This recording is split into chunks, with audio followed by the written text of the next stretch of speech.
Okay, this is how to put the last piece in a 5x5 Rubik's Cube if you can't figure it out.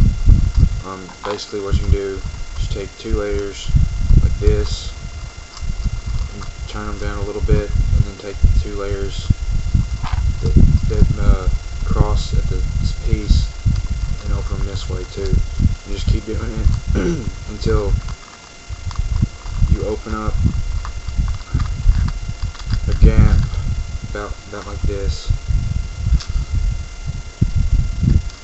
and you should be able to just slide the piece in if it's big enough.